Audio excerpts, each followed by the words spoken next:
Does everybody know what time it is? Home Impodcast time! That's right, a company that is tantamount to Binford Tools is proud to present a home improvement podcast. My name is Adam, and I'm joined by my co-host, Jordan. Jordan, how's everything going with you? My house continues to get spookier and spookier as we're only a couple days out from Halloween at this point, and we're going to be hosting a Halloween party. Sorry you're not invited, you live too far away, but... Yeah, I mean, I wouldn't come even if I was, so... I thought you loved Halloween parties. I think I do. I haven't been to one in a long time since my days of undergrad, and those were different kind of Halloween parties than probably what you're throwing. Yeah, a little bit different. Yeah, I'd like to be there. Sure. Yeah, we're doing a lot of minute to win it games that are Halloween themed. We're gonna have a costume contest. Some Halloween flavored drinks and eats and lots of decor and all that good stuff. When you say Halloween flavored drinks, what do you mean? Well, Halloween themed, I guess, is what I meant. I don't know what Halloween tastes like. Candy corn? Oh, yeah, gross. Right? That would be terrible. I like it. You like candy corn? Yeah. Just another way that we're just different, you know? Yeah, setting up the dynamic, fire and ice, Jordan and Adam. Yeah, we're Skip Bayless and Shannon Sharp. Oh no, undisputed. What are you? Do you have any plans this year for Halloween? I don't have any plans yet. I expect to be making some, and I expect to have a really good time. But as of now, those are just expectations. So I do need to figure it out. I hope they don't let you down. Yeah, I don't think they will. In terms of costumes, my girlfriend and I have been talking about some things. The one I've suggested thus far is a Kenneth Bone kind of look. Oh, yeah. Just because it seems very doable and kind of funny. But we also talked about maybe doing like a Brad and Angelina couples costume. So you guys are... would she... Yeah, I was going to say, if you were Ken Bone, what would she be? Oh, I don't know about that. That's kind of a standalone idea. Brad and Angelina is the one we've talked about the most, and that's just because they've gone through a divorce, and we thought we could get like some 40 dolls of like children and just kind of carry them around all night as to signify like the adoption and things like that. Yeah, and I don't know. Probably not gonna happen, but that's the idea we have right now. And what about you? What are you gonna do?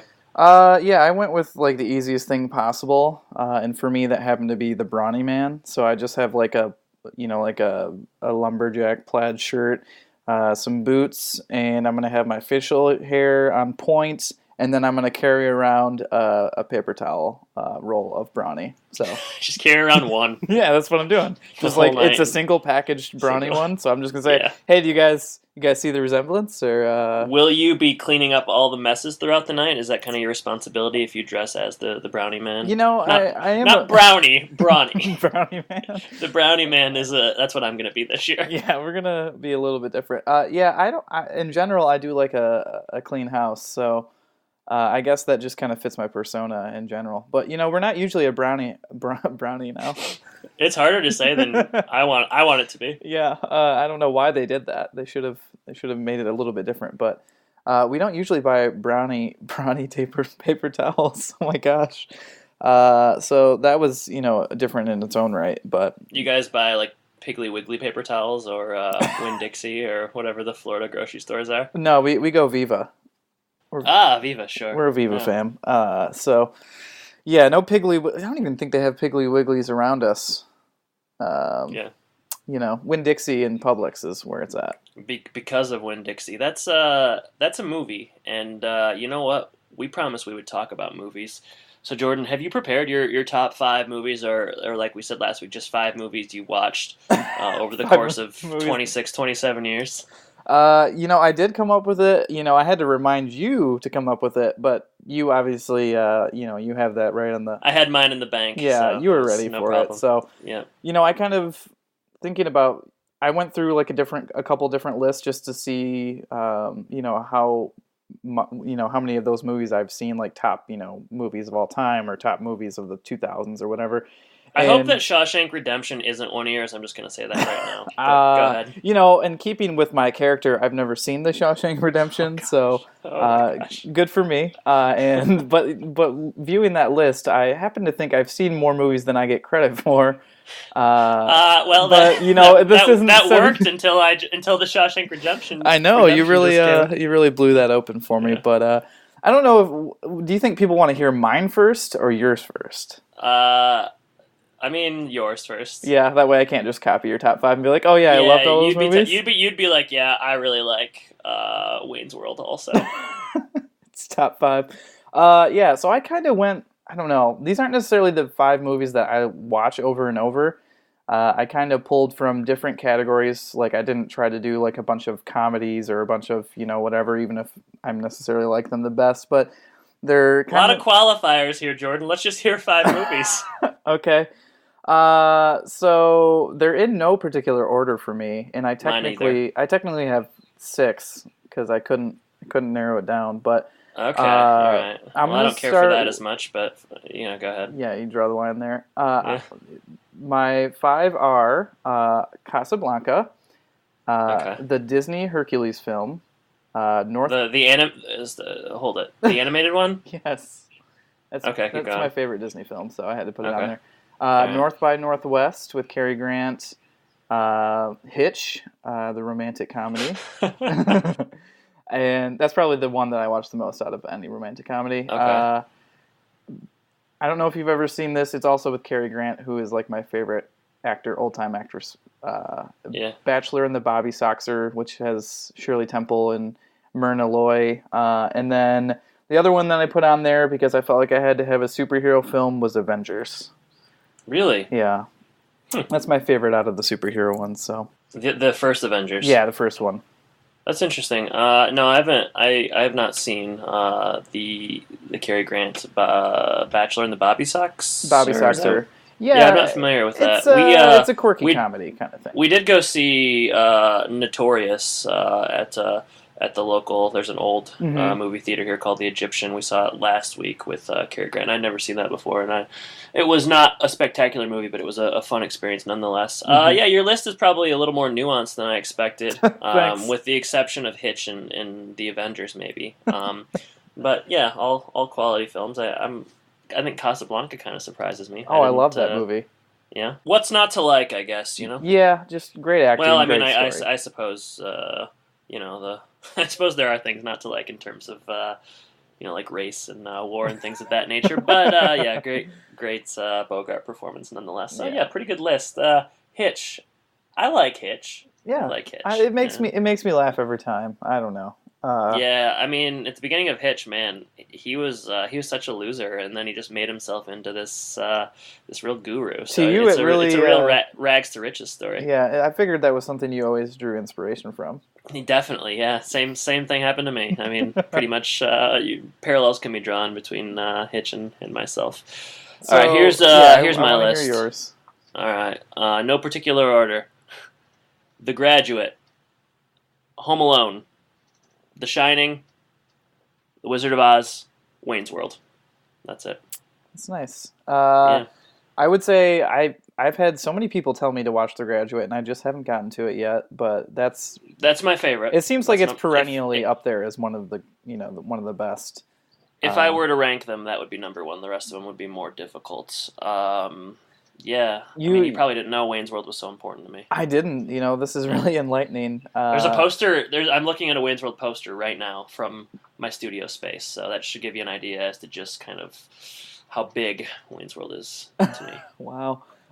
Maybe one time we should just go around and say what's in our recording rooms right now. Maybe people would be interested in that, but probably not. Maybe when you really have a bad episode to go. Yeah, we're really hurting for material.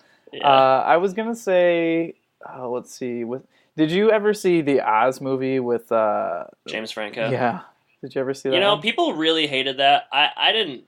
I remember seeing. I saw it in theaters with a buddy in college. It didn't offend me or anything. I thought it was entertaining enough. I didn't expect. What did people expect? Is the real. Yeah, question. It was fine. I mean, pretty forgettable, I would say, but not awful. I've seen it on lists of like terrible movie sequels, and it's not really much of a sequel anyways. It's a shared universe, I guess. But no, I mean, how could they? Yeah, I love The Wizard of Oz. I grew up watching that. The same is true for Home Alone, and And then a couple I was close on was Doctor Strangelove, which is like a I Peter just watched Sellers. that. Oh yeah, you like that? I didn't actually enjoy it that really? much. I thought it was okay. Yeah. I kind of went into it with different expectations. So. Okay, yeah, I really like that one. Shaun of the Dead is another one that I really, really like. That's kind of more recent. Simon Pegg zombie comedy, and then Inglourious Bastards, the Quentin Tarantino movie. I also I've seen all really three like. of those. Yeah, you like any of them? Shaun of the Dead I thought was funny. Yeah. I've only caught it like on Comedy Central, so I haven't seen it from start to finish. Inglourious Bastards I saw in theaters, I believe. That surprises me. Yeah. Well, I'm just pulling out all the stops today to surprise you. So yeah. I thought that was okay too. It didn't. Yeah. It was fine. Well, we have different tastes, you know. Yeah, That's the fire and ice dynamic that we're really setting up this episode in particular because it is convenient. Yeah, and speaking of dynamics, let's get back into a segment that you're bringing back this week. A dynamic segment, if we will. Yeah. Jordan, Big Dog, my friend, number one. Woof, Can you go ahead and cue those grunts? Sure, it's all saved to me. Oh no! Now it's time for Bits of Wisdom. All right, so before I get into the wisdom voice and deliver this week's bit of content, I want to tell the story of how I came into possession of the second Tim Allen text, I'm not really here.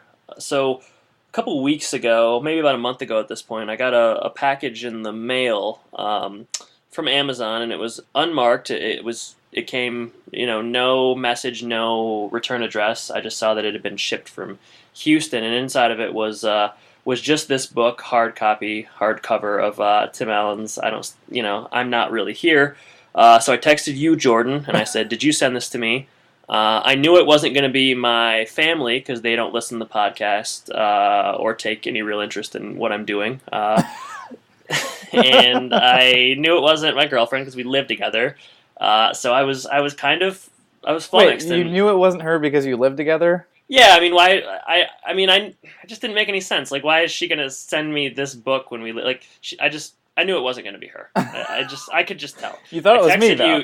Yeah, I thought it was you, and then you thought it was her, and then everybody thought it was everybody else, and I was bothered. Flummoxed. And perhaps this was hubris, but I thought that maybe a fan of the show had somehow tracked down my address and sent this to me. I'm not joking. I really thought that. And I told my parents, and they were like, well, what do you think's going on? And I thought, I just moved into this new house, so how would anyone get the address? It got real creepy I think fast. I forgot for a minute that I host a home improvement podcast, and it's nothing more grand than that. So, yeah, like I said, it was just hubris that kind of led me to that belief. But, I put the book away, and I kind of forgot about it. I didn't want to acknowledge it on air. Because I didn't really know what to say, and I thought it would just kind of make for a strange story. And if it was someone sending me weird things, I didn't want to encourage them. Again, arrogance on my part. So a couple of weeks ago, I met up with a buddy of mine who I went to grad school with and who used to live in DeKalb, and we hadn't seen each other in a couple months. And he said, "Hey, did you get the book I sent you?" And I said, "No, what are you talking about?" Well, it turns out it was a friend of mine who I knew listened to the podcast, but I didn't really know was especially into it. And he had actually, since that time, he sent me both books. So he, via Amazon, used a gift card he had and purchased both I'm Not Really Here and Don't Stand Too Close to a Naked Man. And this is a buddy of mine, Troy Dutch, and he noted that he and his wife listen to the podcast every Wednesday on their way to work. So, thank you for listening. Thank you for these books, and thank God it wasn't someone, who tracked down my address and who was sending me now random now things. you're going to start getting several things in the mail. It seems like you are encouraging it by not Yeah. it. Well, I mean, hey, Troy and Trestlin, they're fans of the podcast, and if they want to send more things, I'm happy to accept them. But I do feel more comfortable with it when I know who's actually sending me the items. So feel free to include a message or some kind of a signifier next time you're gonna mail me anything. Yeah. Otherwise, he goes off the deep end. But Sure. That's such a nice thing that they did, and I'm glad to hear that they listen every Wednesday. That's very nice of them, and I'm excited to hear where this book goes. See how it's different from the first one, and I hope it has a bit more wisdom in it. I'm not thinking it's going to. Early returns say no. I'll post a photo of the cover, but the cover is Tim standing in front of what I would describe as it's a grayish sky, kind of blank, and he's holding, well, I don't necessarily, it looks like an atom, atom, or some kind of a nucleus. He's not holding you. No, he's not holding me or Adam Pally or any other famous Adams. Yeah, it's like like I said, it's a quantum physics type icon, and he's holding it in his hand, and he's smiling very large. And what we're going to do today is I'm going to read, I think I'll just read the inside sleeve of the book and leave it at that, and then we'll begin the actual segments next week, because I think with the preamble and the setup here, this might be going on too long. But so this week's bit of wisdom from the Tim Allen text, I don't believe it was a best-selling one, but the cover doesn't indicate that. I'm not really here. So here we go. In his #1 New York Times bestseller, Don't Stand Too Close to a Naked Man, Tim Allen regaled us with tales from the male-female front. Now, and I'm not really here, he takes a look at men in midlife and their relationship to wives, children, friends, the universe, God, and why it's so tough to get a good night's sleep. The book opens with Tim suddenly waking from a strange dream. He's been reading late into the night about today's hot scientific topic, quantum physics, and what he learns about the nature of reality really disturbs him. Fortunately, he's got plenty of time to mull it over. Tim's wife and daughter are going away on a camping trip, and Tim's left at home with their dog Spot. At first, he's excited at the opportunity to eat what he wants, bologna and potato chip sandwiches, watch the sci-fi videos he loves, and finish the 1946 Ford he's been restoring so he can deliver it to a car show on Monday. Unfortunately, he can't find the final part, a one-of-a-kind hood ornament. He encounters very strange coincidences. Meets people he doesn't know, who seem to know too much about him, wonders if his life is half full or half empty. As he roams room to room, Tim ponders how we wind up sounding like our parents when we raise our own children. Don't stir your ice cream into soup. Men's fascination with pricey gadgets. Does this drill bit set really cost $89,000? And how romantic chemistry really works. He describes his own rise to celebrity and what it's like to buy groceries without wearing a mask. He explores the allure of hot cars, the temptation of fast food chain prizes, which seem to be getting bigger and bigger all the time, and his obsession with his place in the cosmos. I'm Not Really Here deals in the Toolman's inimitable way with some of the urgent questions a man faces at midlife, from what is real to what should he eat for breakfast. This book is a culmination of a 5-year journey of self-discovery. It will surprise and challenge, make you wonder and think, and induce laughter on every page. This has been your extended bit of wisdom. Well, it sounds like we're going to cover pretty much everything in that book, and it almost sounds more like a story than... It does seem, yeah. I don't get it based on what I've read, and I've not read ahead at all, and I do not intend to. I'm going to do as little amount of work with regards to this as I can. But yeah, it does sound kind of more like a story than just stand-up bits kind of transmitted to the page. But yeah, it's something to look forward to. So we'll be tackling that for the foreseeable future. So fans of Bit of Wisdom, I know of one, will be happy to have it back. Yeah, absolutely. And so we're tackling that in the foreseeable future. In our immediate foreseeable future, we're going to cover episode 20, Birds of a Feather Flock to Tailor. So let's get excited for that. I guess I'll go ahead and read some of the episode details here. Written by Marley Sims. It's her first of 5 episodes that she's going to write. Aired March 3rd, 1992.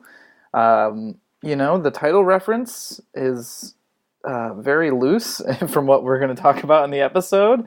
But birds of a feather flock together is a famous idiom, I suppose, in the English language. It goes back centuries, I believe. But other than that, I guess we can get into it. Start with the synopsis. Is that? It's a garbage title, Jordan. Yeah, it's not good. The worst title we've seen. It's very strange. I don't really know. I don't know. Why? Yeah. Why? Don't know. The saddest thing about the start of this episode is that we don't have a Tony Topola synopsis. Yeah, and I tried to call over to the embassy and figure out kind of the Finnish embassy and kind of figure out what exactly had happened to Tony, and they weren't interested in talking to you. No one would return my calls, and I'm wondering about like a conspiracy or something like that. But yeah, there probably is one, but luckily SC Gary 66 stepped in, and he was able to provide us with a much shorter, much more condensed, to the point synopsis, and I'll go ahead and read that here. Tim and Jill get into an argument after she insists that she told him repeatedly about an upcoming reception, but he is sure she never mentioned it. So short in comparison to what we're used Yeah, to. it's Short and sweet. It's about 1/5 of what we usually get at the very least, so a little bit different, but that's not always a bad thing, right? I don't think so, Jordan. Not with that long wisdom that we just went through. Oh, man, or that long introductory segment. We're just really milking it today. Yeah. So I guess we can go ahead and get into the episode walkthrough. We open at home. Tim and Mark are building a birdhouse. So this is pretty much where the title comes in, and this is about it. Jill comes home. Tim is making a fireplace for this small house. He, does little jokes about what the bird might like in its home, all that kind of stuff. And then, Jill wants to contribute to this, what is more of a dollhouse than an actual birdhouse. And she starts making some suggestions that are too girly for Tim. Yeah. I just want to draw attention to the Pistons mug. I was going to say that is a great mug. Yeah, I wish I had that mug, frankly. I have a jacket. Well, not anymore, but I used to have a jacket that had that same logo on it, and it's good. That's their best logo for sure. It's from the. It's better than when they switched to the teal uniforms. Man, the teal was ugly. That was bad. Yeah. I like this mug a lot, and to pick up where we left off. Jill and Tim are talking about the birdhouse, but then they begin to talk about plans for Saturday because Jill wants opinions on which dress she should wear for the opera fundraiser. And it's good to see.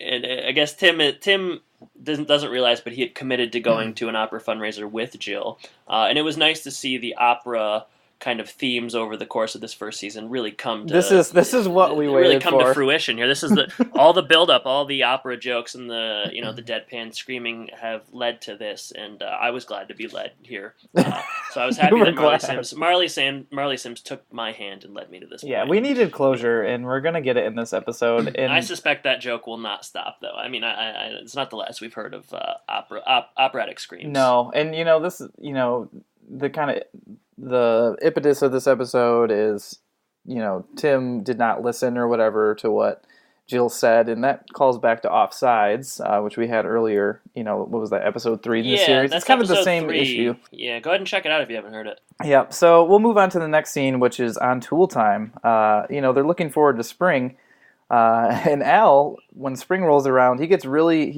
itching to move his clock forward, so that's what he's excited about. But what Tim was looking for, as kind of the catalyst of the show, was going to be spring cleaning. So they bring out a giant engine from a truck. They talk about how you should clean it.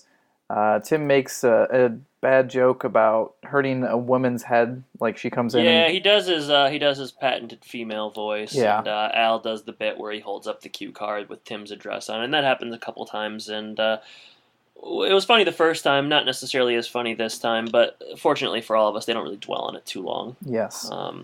And then, so we hear Tim continues to talk about this topic, and then we hear a couple of voices from the crowd kind of chime in. And is he talking about engines? Is that he's talking about he's talking about machines. He says okay. A way a man treats machines shows who he really is. And two older gentlemen cry out in agreement. And I guess before we talk a bit too much about these two gentlemen, let's go ahead and play the clip that introduces them. Hi, gentlemen. What do you say we sit down and chat a little bit? Oh, yeah. All week long, we've been doing our salute to workmanship. And who would know more about workmanship than you two guys? 40-some-odd years on the line, what'd you do? Well, Hick here was headlight, alignment, and I was rear bumpers. From the beginning to the end? Yep. Cool. 42 years on the line, you must have pushed out some good Detroit iron. Let me ask you a question. In all those years, what was your favorite car? Oh, 55 Thunderbird. No doubt about it, the bird. Yeah. Ford's answer to the Corvette. It was a two-seater, had a V8 engine, 92 V8. 3-speed Front overdrive. suspension, upper and lower A arms, and coil springs. That thing, power-to-weight ratio, you could do 0 to 60 under 10 seconds. Good grunt always cleans me out. It must have been a great day watching that first T-bird roll off that line. Oh, great day. But they were all good days back then. We used to knock out about 100 cars a day. And after work, Hick and me would go down and have a stinky. Stinky? Yeah, it's a sandwich. This is my own invention. Limburger cheese, sauerkraut, big slice of Bermuda onion, and some hot mustard. Why don't you just lick a skunk? And Tim, they still make a great stinky down at Big Mike's Tavern at 4th and Jefferson. Hey, that ought to take care of our tab. Yeah, right. Big Mike's Tavern. Boy, that sounds like a man's bar there, huh? Oh, you know it, Junior. Pool tables, dark wood, American beer. We go there all the time. 4th and Jefferson. All right. That's all the time we have for Tool Time this week. Al, what do you say we give these two American workers a Tool Time salute? Hey. Hi, thank you. And remember, men build machines. They don't build themselves. So next time you see a 55 T-Bird, remember, this is the face of the man that installed that bumper. And this is the face of the man that aligned the headlights.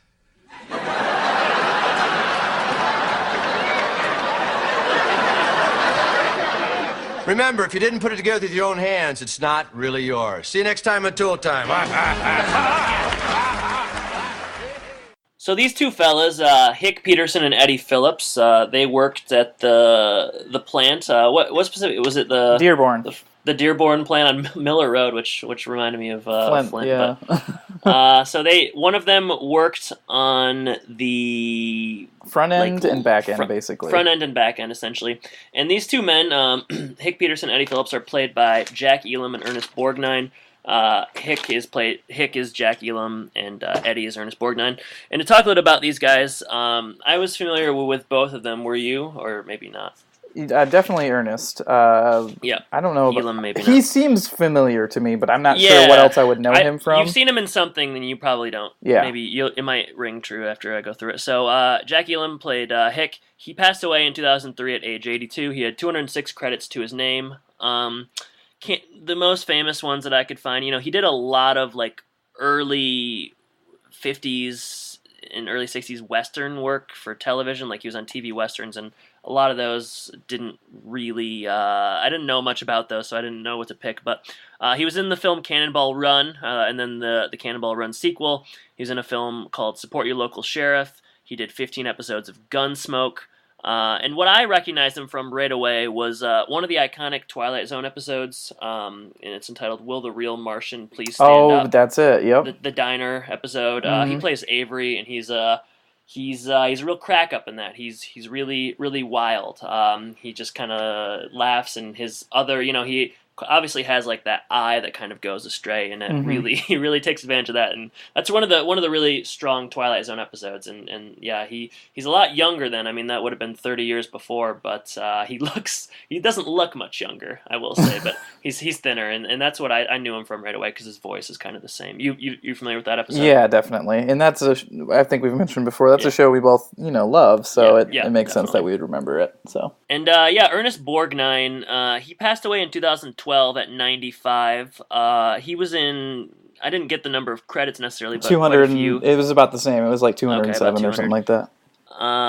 He was in The Wild Bunch, Dirty Dozen, Escape from New York, lots of iconic movies. He won an Oscar in 1955 for Best Actor in the film Marty, and he was in the television show McHale's Navy. Mm-hmm. Now, I didn't know about him until probably I was in high school, and that was because he was in a movie they filmed at Houghton Lake called Frozen Stupid, and I'm betting you don't know about this movie. No, I definitely don't. Yeah, it was the guy that did Escanaba into Moonlight. They filmed the movie at Houghton Lake, and yeah, it was called Frozen Stupid, and Ernest Borgnine was in it. He was, I think, like 85 at the time, and it was a really big deal. And listener of the podcast, and we've mentioned him earlier, David Schultz and I, we got a real kick out of a Houghton Lake Resorter newspaper article where they really hyped up Ernest Borgnine being up there and talking about how it was just this this huge thing for Houghton Lake, and meanwhile, not that many people knew about it. But Frozen Stupid, they played it right up there at the Pines Theater, and it was a really terrible movie, but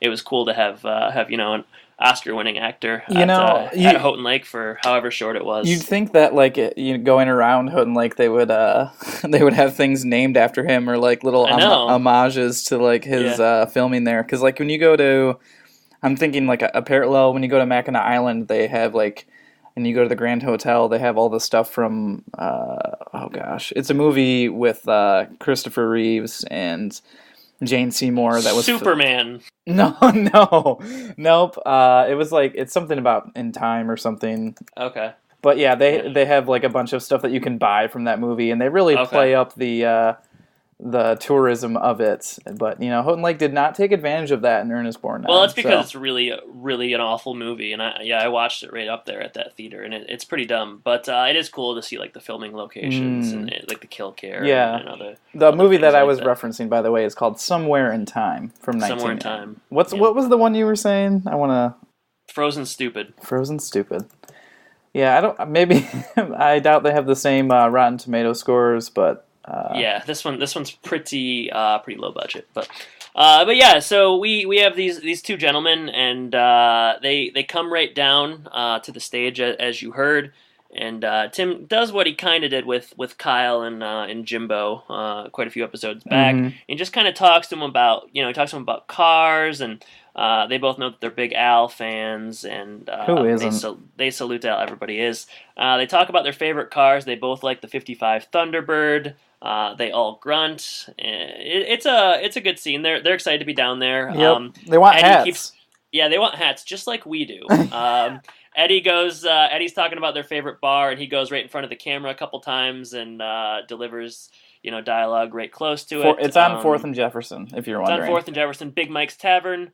And yeah, this scene goes on for a while, and they're excited to be there, and it's reasonably funny. That's right, reasonably funny.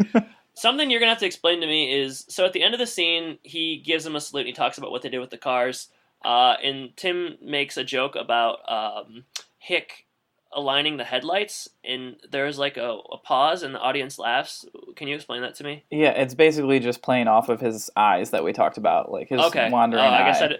I guess I didn't notice that. I didn't know, I noticed it, but I thought he just was doing it throughout the whole episode, so I wasn't sure there's several jokes in this episode about Jack Elam's appearance, which it seems like something that he's used to his advantage in his acting career. So it's hard to feel too bad about it, but it seems it seems strange at the moment. It's somewhat mean-spirited, but I guess, he was 80-some years old. He probably knew what he was getting into. So. Yeah. And, we mentioned that they wanted hats. Did you see how, like, when Tim asked Al to get the hats, Al, like, signals a 2 to somebody off stage? I did notice that. I'm just wondering who he's signaling to. Right, yeah, that was funny. Yeah, I don't know. Maybe there's and we learn later on that he doesn't end up getting the hats anyways. Are you in your cupboard or something right now? I was forced to open the door for a feline companion of mine. So, peek behind the curtains. When we say studio, I mean bedroom with a couple of cats, and I got things going on. I got to live my life in spite of this podcast. The cats are also big fans of Home Impodcast, so they like to be there live. You mean Mark and Randy, the cats? Yeah, Mark and Randy. Yeah, that's what they Brad's downstairs. I have a rabbit named Brad. Sure. Yeah. Yes. Yeah, I can't wait to get a large Doberman Pinscher named Heidi in wake of the upcoming Tool Girl. So. All right, so we cut to the homestead, and they're in the kitchen, and the boys are talking, and Mark is he's getting ready to feed the birds with some bread. And Randy says that instead of doing that, he should do what mama birds do, where you put the food in your mouth and the birds come and eat it right out of the mouth. Is that right? Is that what they do? Do you not know how birds eat? Is that's what happens? You're a cat guy. We've just established you're a cat guy. I'm cat guy. So baby birds, for you, I'm sure our audience knows this, but baby birds can't really chew up their food, so, the mama bird or dada bird goes ahead and does that, and then the baby... You think this is common knowledge? Everybody knows this? Well, maybe we're going to have to take a poll to figure it out. I thought it was common knowledge. I'm going to feel bad about this when you haven't even seen Wayne's World, Argo, or Ghost. So I guess I'm not going to feel too guilty because we both have our blind spots. Mine is adolescent birds. Yours is film. So. I haven't watched... I spend a lot of my time, instead of watching movies, watching nature documentaries. So. Right. So that's the only reason I know. But yeah, so basically, instead of feeding bread, Randy calls him a doofus or something, of course, like usual. He's at first apprehensive and doesn't want to do it, but then they kind of convince him, to go ahead and do it, and he's all for it. So, but Jill comes home just in time to stop him from chewing up a worm and trying to. I think they could have gone farther with this, because in terms of the like we said, the title of the episode is "Birds of a Feather Flock to Taylor," and there's really not much made of birds. This seemed like an opportunity to me to like at least have him put the food in his mouth and go outside. But they squashed this whole like side plot really quickly, and I think there was an opportunity for more humor. Maybe they were worried he would choke. I don't know. Also, what's wrong with Mark? Like why is he falling for this one? This? Yeah, I mean he's continuing. Like this is maybe the worst one. Fool me once, shame on me. Fool me twice, shame on you. Fool me 7 times, I'm an idiot. I think you said that. You think you said that wrong. I think you got him mixed up in the beginning, but the point remains. Yeah. So they Tim comes home and Jill has a tuxedo that she wants Tim to wear for the Saturday opera ordeal. And I don't know if we set this up well enough in the beginning, but near the end of the scene, Tim is upset because he doesn't want to go to the opera, and there's like a whole dynamic where Jill says she told Tim says she didn't, whatever. But she has a tuxedo for Tim. He thinks tuxedos look silly. A fight ensues, and Jill essentially just walks away. Well, Jill wants to wear a tux. Jill wants to wear a tux? Yeah, Jill wants to wear a tux. The tux is for her, not for Tim. I thought that was a joke the whole time. Nah, that's a real thing. She wears a tux later in the episode, man. Wow. So yeah, that's what happened. Weird. That's weird. I want to talk about the computer room view that we got for a second, though. Okay. Did you notice when Jill was walking upstairs, we got like a little, like it looked like to the right of the Taylor main door, there's a small computer room, and we could see a desktop. Did you notice that? I did not notice that. Tell me more. Talk about that. Let's transition. No, I want to know what your thoughts are on it. I'm always interested in seeing more of the house, and I thought that was. I don't think we've ever seen a scene filmed in there, but it is interesting to note that they do have a computer room. Yep. It's a big house. It's a big house. In suburban Detroit.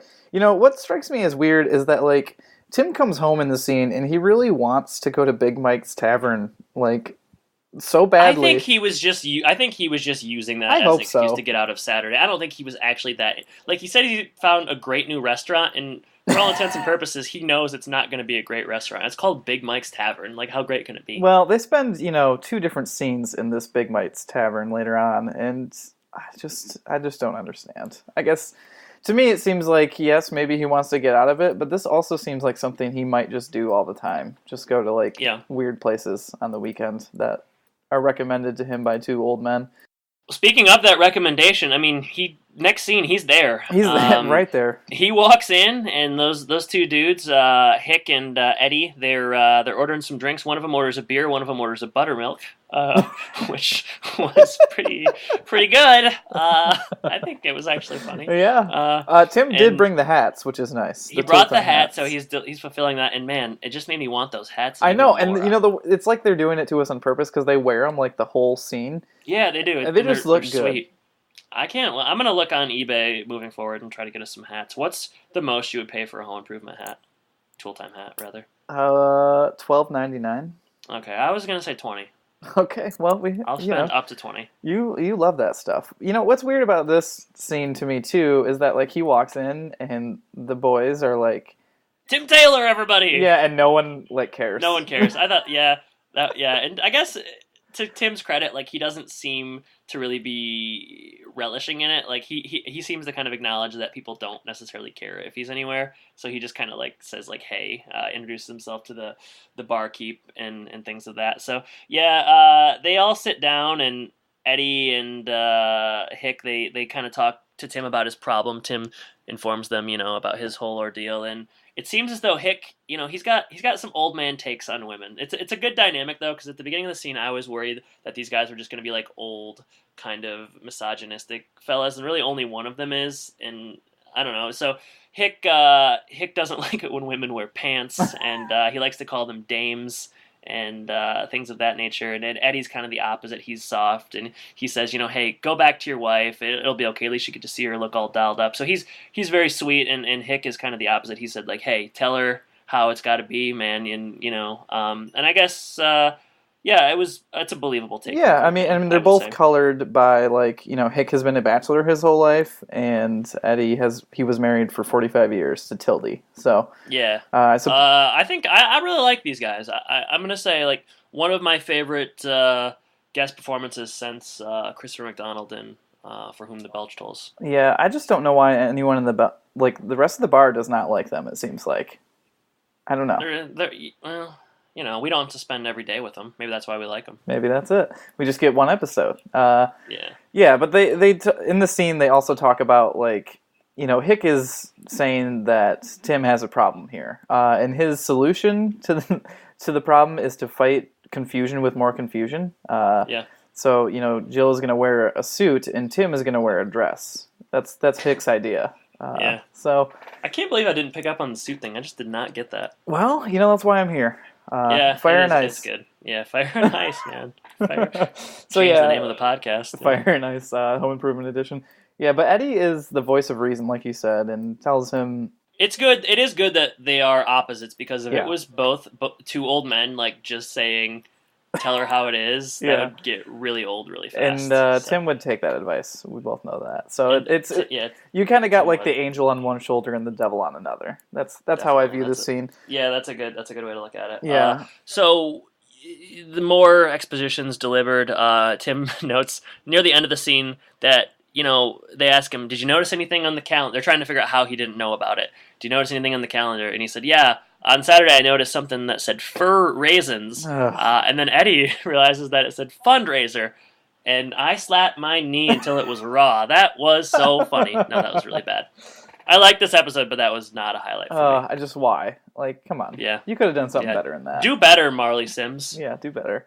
Yeah, I guess that's where... Well, we didn't talk about the Stinky at all. When... Yeah, we haven't talked about the Stinky. Go ahead. Well, when Tim enters, I think it's Hick's sandwich. He wants him to order a Stinky, which is a terrible-sounding sandwich. I did not write down the ingredients. I remember sauerkraut, Ugh. a big onion, and, like, horseradish and mustard or something. It sounds like it would stink. He says it clears you out. I bet it does. I don't know if he meant that in terms of, like, bowels or in terms of nostrils, though. I don't think. Let's talk about it anymore. Okay, I guess we don't talk about it. Let's go to the next scene. Sure. We're back at home at this point, and Brad is outside. He's working on the pole for the birdhouse, I suppose. Really shoehorning in that birdhouse theme, aren't they? They sure are. Brad has put 12 coats of paint on the birdhouse, and I gotta say, it looks pretty good. Here's what I'm thinking, though. They're making that joke about 12 coats of paint, and everyone's laughing, and I'm thinking, like, I don't know, is that too many coats of paint? I have no idea. Come on, Adam. How many coats of paint do you put on something? Well, I mean, it's a dark color, so it's going to need more than one coat, but probably not more than 2 or 3 at most. So. All right, so my dad's a painter. Your dad is a professional painter. Let's say your dad's painting that birdhouse. How many coats of paint is he putting on? Probably 2. How long does it take him to paint that thing? Not very long. The longest part is that you have to wait for it to dry. So you put on one coat, you have to wait for it to dry, and they put it on 2 sawhorses. So that means when they turn it, at least one time they have to wait for part of it to dry. But, okay, yeah, that makes sense. That's not going to be a long job. Do you think we should get your dad's company as a sponsor? Yeah, we could try that. Okay, all right, that sounds good. We'll talk about it after air. So Brad, the joke was lost on me, as a lot of the Tool jokes are. 12 coats of paint. I mean, I knew 12 coats was probably too many, but I didn't know if, like, you wanted to put 6 coats on. I really honestly didn't know. And I'm sure I know I'm making myself vulnerable and setting myself up for jokes, but I'm just being honest. Like, the 12 coats of paint thing didn't necessarily land with me. And I want this to be a safe place. So I'm a learned man, but I'm not, not in terms of painting. In movies only. In useful things like movies and pop culture, yeah. That's all we got. So, yeah, Brad leaves essentially, and Jill is in the side yard by herself. And, we get a little subversion of the norm here. Instead of Tim seeking advice from Wilson at the fence, we're going to get Jill doing it, and it's a real game changer. Yeah, let's before we talk too much, let's play the clip, and you'll see the differences. Hey, Wilson. Hi ho, lady neighbor. What are you doing over there? Oh, just letting off a little bit of steam, Jill. Nothing relaxes me more than a good game of croquet. Can I ask you something? Step up to the wicket, Jill. Do you think that Tim is a good listener? Yes, I think Tim is a very good listener. Does he understand everything you say? I think Tim is a very good listener. Well, I don't think he listens to me at all. I told him about this event that we're going to 3 times, and he acts like I never said anything. I don't know how I could have been clearer. I told him I was getting his tux cleaned. I told him about the hors d'oeuvres we were having Saturday night. I even circled it on the calendar. I did practically everything except sit him down and say, Tim, we are going to a fundraiser Saturday night. Oh, my God, I never did that. Oh, man. I can't believe it. All of this arguing, and he was right. Oh, no, I feel terrible. This is all my fault. Well, I should apologize to him. Thank you, Wilson. You've really been a big help. Somehow it's always easier with Jill. All right, so yeah, this is a little bit different than what we see from Tim and Wilson usually. Wilson's outside playing croquet, and we get some of the same jokes that he likes to use for Tim to get him, to start talking. He says, step up to the wicket with her question. She asks, is Tim a good listener? And Wilson says yes, but they come to the conclusion that he doesn't necessarily understand what you're saying, but he does listen. And Jill kind of talks through the whole scene with Wilson, but instead of Wilson having to say anything, she figures it out for herself. And we just kind of see the differences between Jill and Tim at this point, where she can kind of rationalize and analyze herself, whereas Tim just kind of gets stuck in his own thoughts and really can't walk a mile in anyone else's shoes. You ever play croquet? I have. It's been a really long time, though. I played relatively recently, and no one's here to back me up, but I would, and I'll sound arrogant, but this is after I just kind of made fun of myself. I was pretty good at croquet, and much better than I expected, and I just kind of want to get that out there. Yeah, and I don't really know what to say about that. So yeah, I mean, just I like croquet, I guess is what I'm saying. It's fun, and it's a good yard game. In terms of yard games, I think croquet is probably as good as it gets. So we used to play some nice ladder golf at up at Houghton Lake a little bit. Yeah, I got a little burned out on that. I mean, I think it's pretty fun, but maybe it's just my parents' set is really falling apart, and they don't seem to be real inclined to buy a new one. So every time we play, we have to fix it a bunch of times. But croquet. What are your thoughts on Can Jam? I've only really played it with our mutual friend. I know he really likes it. It's okay. You like it? Yeah, I've played it a lot more than I ever thought I would play it. There's a few friends down here who have Can Jam. They have 2 sets of it. So I've been to a couple different gatherings where we've gotten some intense Can Jam matches. And, it sort of feels like something someone made up after a Bob Marley concert or something. It just seems like kind of a stupid game. It seems like an idea that I should have come up with and made some money off of. Right, that's what I'm saying. It just seems like it's something that someone just was like, yeah, and then so we have a Frisbee, and then we have these 2 trash cans. So what game can we hit play? him into it? Just kind of slap it in. Use one hand. It's really fun. We can talk more about this off air, I guess, but no, we don't have to. We don't have to. No, we'll see. I mean, knowing what we know about post recording, I'm gonna want to get off this computer relatively quickly. But Jill is different than Tim in that she kind of makes her own discoveries and doesn't necessarily need Wilson. She realizes essentially that she did not ever go out, outwardly tell Tim, and thus maybe it's her fault. Jill quickly walks away, and then Wilson does the thing that television shows often do, where characters just say one-liners to themselves, and he's like, "It's always easier with Jill than it is with Tim," and that's something that people don't necessarily do in real life. I don't know. I do it sometimes. Okay. We're into the kitchen. And Tim comes home, and he immediately admits to Jill that he was wrong. He says, I got to pay more attention. I know it was on there. I wasn't listening as well as I should have. And then Jill faces the very difficult decision as to whether or not she should decide to apologize and come clean. And she elects not to. And this, I don't know. I didn't really, what do you think of that? It struck me as being kind of strange. The only other thing that I've ever seen like this in the series so far. In your life. What? In my life. Anyone who's ever done this? No.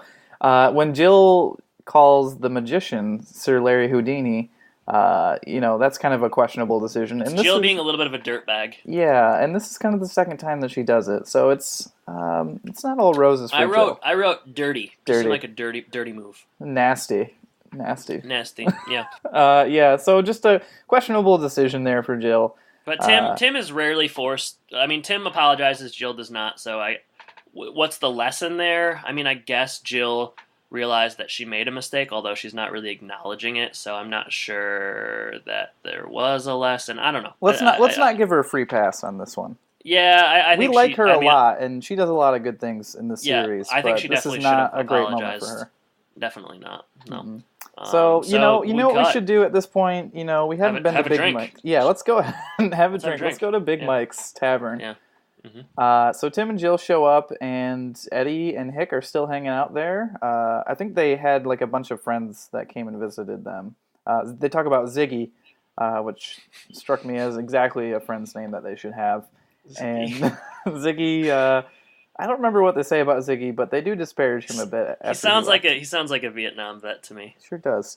And so Jill shows up in her suit, which you did not notice somehow. I did not notice that it was a suit. I think you must have been looking serious. for a male tuxedo, and that's what threw you off. Because it doesn't look exactly the same. Like there's not like What's different about it? Well, it doesn't have a lot of the different accessories. Like the undershirt, she has like a lace flowery thing underneath, so that's different. There's like no bow tie. What's different about, why is it a tuxedo? Like, I know that women have blazers that they wear. What's different about this than like, why is it a tuxedo as opposed to just like a woman wearing pants and a blazer? I think they're the same thing in this episode. Okay. All right. Well. Okay. Fine. That's what I'm. Sure. A pantsuit. Right. It's the doesn't. same. I guess it doesn't matter. It doesn't matter. So yeah, Tim and Jill compromise. They're going to spend half the night at the fundraiser or the fur raisin. Fur raisins. Yeah, they're going to spend half the night there and then half the night at this bar, which struck me as just like a weird arrangement. Jordan, it's a little. It's the C word. Compromise. Yeah. I just don't understand Tim, I guess, at this point. I don't know why he wants to be here so bad, but... Yeah, he loves this place. He loves Big Mike's. I think it's the first time Tim's ever been invited anywhere, so he really feels like he needs to take advantage of it. Also, it's a cool Detroit sports bar. I saw like a big sign that said whiskey, and they got the Stinkies, and they got kind of a funny bartender. Why wouldn't you want to be there? No. The only thing... I mean, you wouldn't want to be there, but why wouldn't someone want to be there? I guess, Tim just really likes these two guys. He likes... I really like them. He respects his elders. I don't know why you don't like them more. I don't not like them. I just don't know why they like Big Mike so much. I don't know.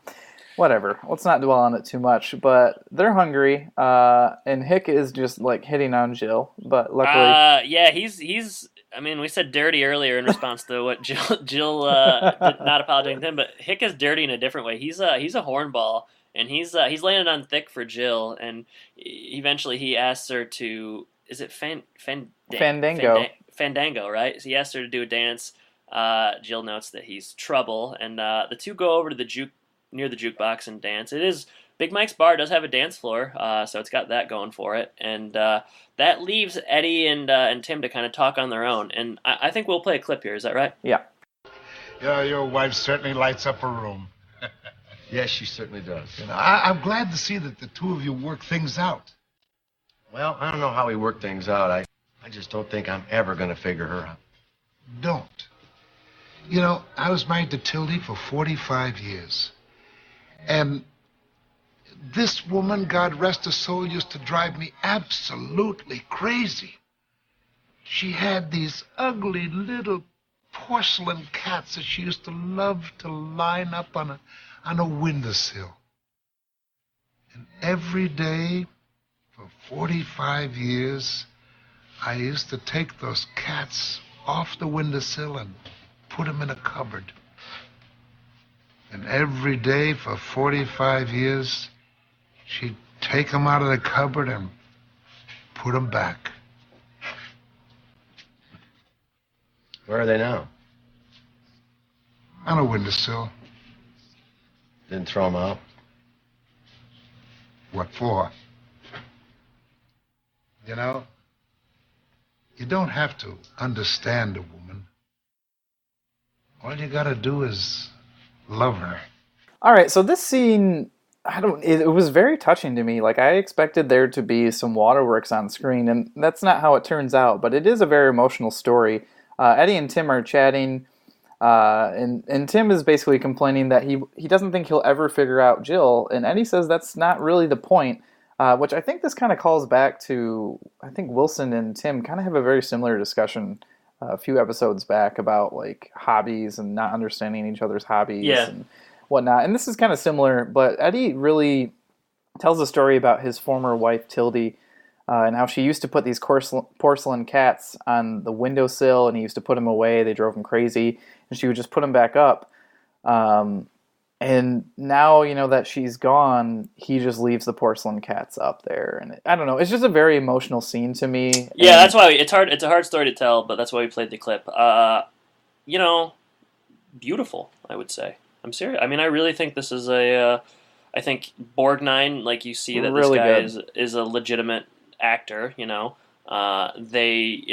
a really nice story. It's sad. It's poignant. It's sweet, and they don't try to undercut it with like a fart weird joke. Yeah, and I appreciate that. Yeah, every once in a while, this is, and again, kind of like in For Whom the Bell Tolls, which was one of my favorite episodes this season, where they kind of surprise you. Like, they lull you to sleep with the visual gags and the grunting and all weird that. Bird stories. Yeah, and weird bird stuff. But every once in a while they have a scene like this, and it kind of reminds you, like, that the show can do greater things beyond what we often see. Mm-hmm. So, yeah, I really like this. Yeah, definitely my favorite scene of the episode. Yeah, hands down. And guess who else is at the bar? Wilson. Yeah, that was... Wilson. Why? I don't know. This reminded me of the was last week's episode, the camping one? Yeah, maybe it's called whenever the camping one was, that where he was, like, out there. But yeah, Wilson's at the bar and the newspaper is covering up his face, and it's just like another he goes outside. They're really undermining themselves. Yeah, they are. And the Tim and Jill, there's like 3 people in that bar, so they would have seen Wilson when they walked in. So that's again like them just going a step too far. It's like the episode where you see the Santa sleigh up in the sky. They really want to connect all the dots, and I'm not necessarily sure. Dots that don't exist, really. But they make them exist. But at this point, Tim gets up and he wants to cut in and dance with Jill. But Hick takes him for a second, and they start dancing. And then Tim and Jill start dancing, and that's kind of how the season, or not the season. How the I have a note here that doesn't necessarily make sense to me now. Okay. It's a quote, and it said, "Did the urge to compete turn criminal?" Is that something someone says? Because I just wrote that. I wrote quote, like, it has quotations around it. It says, "Did the urge to compete turn criminal?" I don't remember who said that. Nobody said anything remotely close to that. Where did I get that from? You're crazy. Maybe it was in Wayne's World, and you just wrote it down. No, someone says it in the scene, and then to the left I asked myself that question every day. So apparently I heard this quote, and I was ready to set up a joke. But I don't remember what the quote, like, where it comes, and I'm not sure why I set up the joke. But did the urge to compete become criminal? Did the urge to compete turn criminal? I don't know. I'm going to have to rewatch the last scene, I think, because now I'm starting to feel like I'm kind of crazy. You are kind of crazy, because I have no idea what that's in reference to. Let's put some sound in here, and I'm going to turn it on and watch it.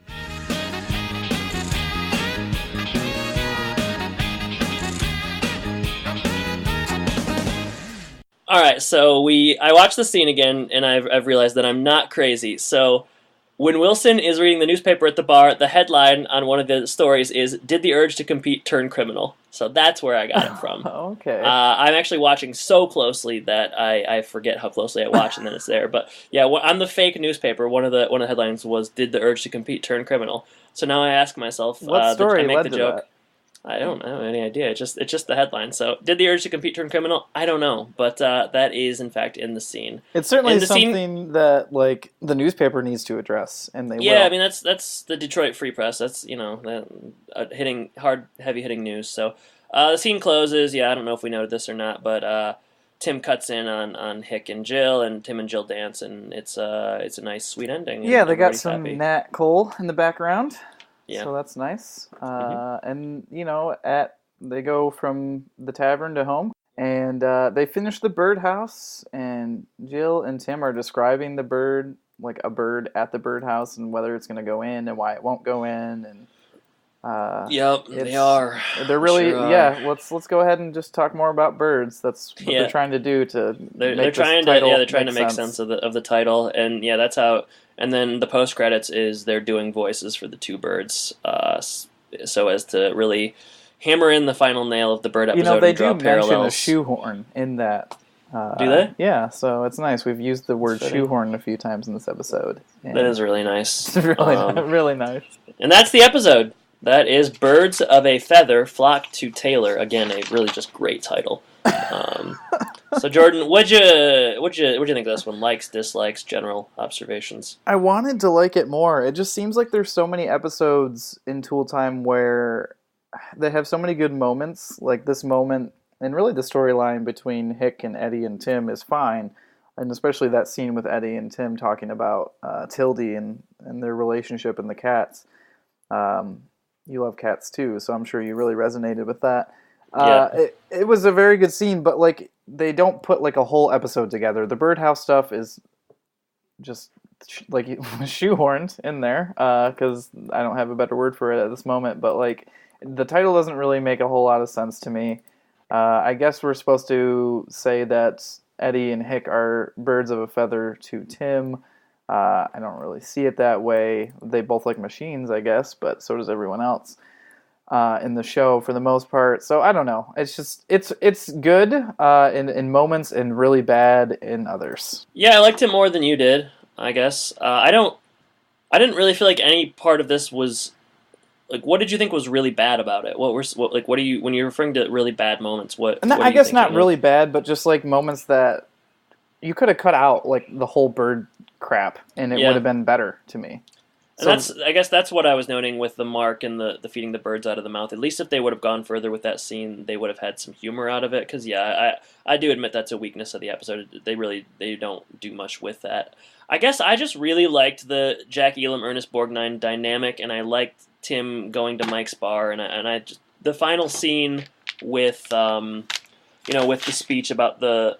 And again, what is the porcelain? What is it at the end? The porcelain. The cats? You talking about? Porcelain cats. Yeah, I liked that. I thought that was really a sentimental, good scene. It kind of caught me off guard, and I think Borgnine was really great. So just purely based on the two supporting actors, I enjoyed this episode. And I don't know. I feel. I guess I don't have a lot. Obviously the boys aren't given much to do, and Al's not given much to do, but. Mm-hmm. Those two guys, they make it for me, and Tim, they do a little bit of, like I said, they subvert things a little bit with Jill talking to Wilson at the fence, and I don't know, I don't have great reasons for liking it, but I just, other than the fact that Jack Elam and Ernest Borgnine were really good, and I just thought it was fun to kind of see these older, seasoned experienced, seasoned, good actors kind of have fun in the role, and I liked it for that reason. And I always like an ending where Tim and Jill are dancing and happy and things of that nature. You love dancing. I do. Why love wouldn't dancing. Well, I just like when things end on a happy And you note. like that Houghton Lake Ernest Borgnine movie, which makes you really like them in general. I don't like that movie, but he's a really good actor, and I think it's nice to see good acting on the show, and it's nice to see like a well-written sentimental scene where, like I said, they're not just building up to a punchline. There are weaknesses in this episode, to be sure. But I think that the guest acting appearances exceed it. They supersede it, and I think it makes for, in my opinion, an entertaining episode to watch. They continue to get like really good guest actors on the show. Right. Yeah, I mean, this is the last week... Foreman, and this season McDonald, and it's Bob Vila. It's been star-studded, to be sure, and I know they only continue to do so. So that's good news for all of us. So. Mm-hmm. Okay. Well, I guess we should talk about social media at this point, then, right? Yeah, I think we should. Yeah. So you want to tell people how they can get in touch with us, Jordan? Boy, I'd love to. You can go ahead and hit us up on our website, thehomeimpodcast.com. You can go ahead and submit like a contact form on there, or you can click and it will lead you to our email, which is homeimpodcast@gmail.com. On Facebook, we are there at Home and Podcast. And then on Twitter, of course, we're at Home Impodcast.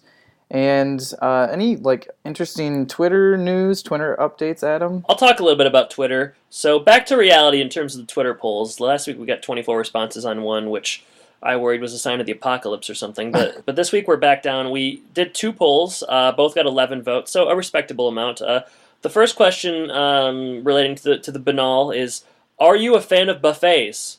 11 total votes. 64% answered with Phoebe buffet. Good answer. 27% said yes, and only 9% said no. So I think that 1 person out of 11 does not like buffets. So there you go. The classic joke answer wins out. And then the second poll was kind of issued at your request. What has been Brad's defining moment of the season thus far? Because we did Randy last week. So Brad's... The 0% said passing some stupid test. It was hard for me to come up with Brad moments, so I put passing some stupid test. That was a big thing in that episode, though. 0% said that. 18% said prepping to dance with Jennifer Sudarsky. I kind of thought that one might win out, where he's going to the country club for whatever. 36% said Lions just recovered a fumble, and 45% said Valentine's Day with Jennifer Sudarsky, which in actuality is probably the right answer. So yeah, thank you for everyone that continues to reach out to us via Twitter. We'll continue to post polls and links and things of that nature. So it was another good week on Twitter. So thank you everyone for your interactions. Excellent. Well, I suppose that leads us into our final segment, the best segment, I would say, for my money. And that's when you come up with a question off the top of your head, no pre-thought involved, and we try to answer that. Listeners probably wonder why I don't do any pre-thinking, or why I don't sort of draft something beforehand. That would be a lot less fun. Yeah, I suppose it would be. All right, so looking at this... Jack Elam, Ernest Borgnine. Can we talk about porcelain cats? No, Jordan. I'll come up with the questions. So, Frozen Stupid is the Houghton Lake Ernest Borgnine movie, and it's related to ice fishing, but I'll just ask you this question about fishing on the whole, or as a whole. Are you a fisherman? Do you like to fish? What are your experiences in fishing? Oh, man. Lots of questions there to be answered. All right, let me rephrase it. Fishing, question mark? Good. A lot easier to digest there. I have a love-hate relationship with fishing. I don't mind it. I don't mind, sitting out on the water or in a lake, in a boat, whatever. I don't necessarily like it when it's 100 degrees outside. I just hate sitting in a boat, sitting in the sun and getting destroyed. I'm also not a giant fan of touching the fish, so that makes it pretty hard unless I'm fishing with someone else who does like that. So my mom uses latex gloves when she baits. Well, maybe that's what I'll have to do. I really don't mind it. My wife loves it. Her and her dad really enjoy it, and he's very, very good. And I know you've noted specific instances, and you can edit this out if you don't want in here, where you've been forced to stay on the boat for 4 or 5 hours because your wife and her father like it so much. I don't know if I've ever been out there for 4 hours. That would be a long time, but certainly 2 hours is definitely my limit. And that's a long time for you. That's a long time to be on a boat doing nothing, because for the most part, I'm just usually sitting there, not doing a whole ton, and making a lot of dumb fish jokes, which, as you can imagine... Give me an example of one. They have to come up off the top of my head, so it's not one of those things where... It's kind of like I don't know. I'm not in the fishing mood right now. I don't have a license at this point. Down here in Florida, I haven't gotten one yet, but... Yeah. It's okay. When I was younger, my dad used to take me a little bit too, and I have some uncles that are very into it, and I've gone with them as well. And it never really stuck with me like it might have with other people. So. Yeah, I've my whole life, my parents have had some sort of lakefront access up there, and I've really never been interested in fishing with a pole at all. Only with your bare hands. No, I'm setting something else up. In that I really enjoy ice fishing with my dad up there. We've always had a really great time with that. But actual like fishing pole, worm, things like that, not interested. I've never been into it at all.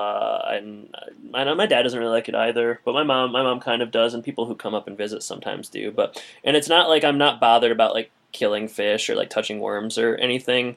I just find it to be really boring. Whereas like ice fishing, you know, you put the tip up in, and you just kind of wait and hang out, and I like that more, that kind of leisurely nature of it all. But yeah, not a huge fisherman. Yeah, never really have been. No, that's just not our bag. But that's okay. No, I wish that you'd tell us those fishing jokes though. Well, I'm just gonna keep holding them. Once people start contributing to Patreon, maybe I'll start telling some jokes. You're a little green. I guess you're a little green in the gills. But I'm bumped. That's a fishing joke. So yeah, that's this episode. That's Birds of a Feather Flock to Taylor, and that's kind of also our opinions on fishing. So next week on Home Impodcast, we have a Battle of Wheels, which is probably playing on a Battle of Will. Are you sure? I'm not sure. That's just a shot in the dark, and you know, it's the best thing I can come up with. But yeah, that'll be next week, and you know, we'll look forward to talking about it then. I want to thank everyone for listening and for your continued support. And go ahead and rate and review us on iTunes if you haven't done so. And Jordan, I guess I should say, take care. Take care. Every little swallow, every chickadee, every little bird in the tall oak tree. The wise or loud, the big black crow, flap of their wings, sing and go.